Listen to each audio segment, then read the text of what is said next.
Hi everybody, it's Simon again, back after a relaxing weekend of clay pigeon shooting and drinking to celebrate Fiona's 50th birthday.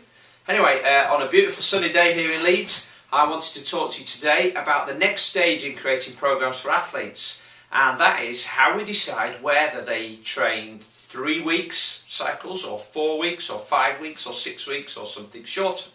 And of course, in line with everything we've talked about so far, it is very much down to the individual, but I do have a standard format, and what you see is what's on the board behind me. So this is my default setting. For most people, it's a 3-week cycle, and the reason for that is that the majority of people that I'm working with are over the age of 30 to 35. They've got highly stressful jobs, and we found that if they do 2 weeks of hardish training and 1 week of recovery, that tends to suit them best. Now, it's not the same for everybody, and I know that a lot of people say, well, if I did 4 weeks of training with 3 hard and 1 easy, I could fit in more hard training, and of course that's true.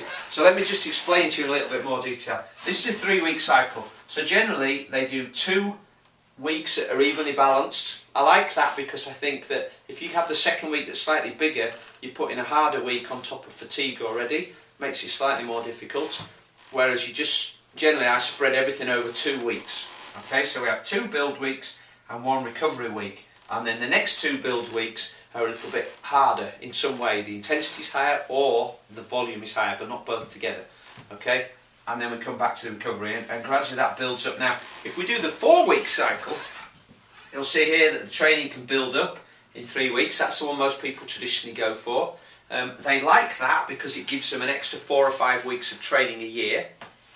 Okay, and triathletes always want to try and fit in as much as they can, but the danger is that by that extra 4 or 5 weeks could also be the straw that breaks the camel's back and lead to them getting injured, in which case we're no better off.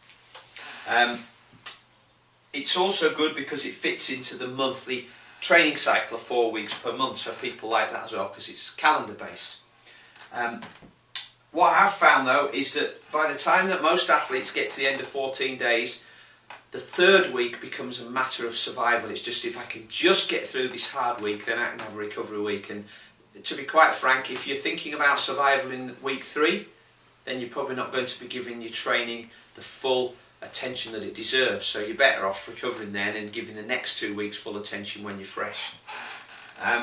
Now, a couple of the other cycles that I do up here, you can see a 5-week cycle. Now, that is one of the guys that I coach has a 5-week shift pattern. He works a combination of days on, days off, and then nights on, then nights off, then more days, more nights, and then he has 10 days at the end. So we work on a 5-week pattern because that fits his shifts. He's 1 out of the 20 guys that I coach.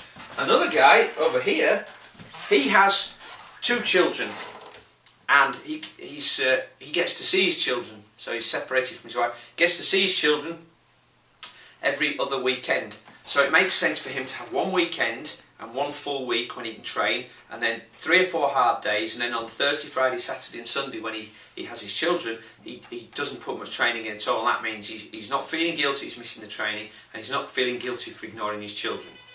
Okay, that works for him.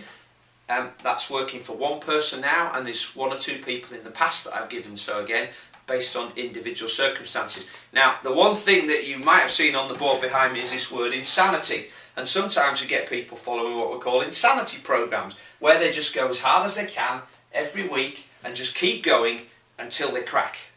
Then they take some time off and then they start again. It's called insanity because the only real outcome and solution for that is that you get injured or ill.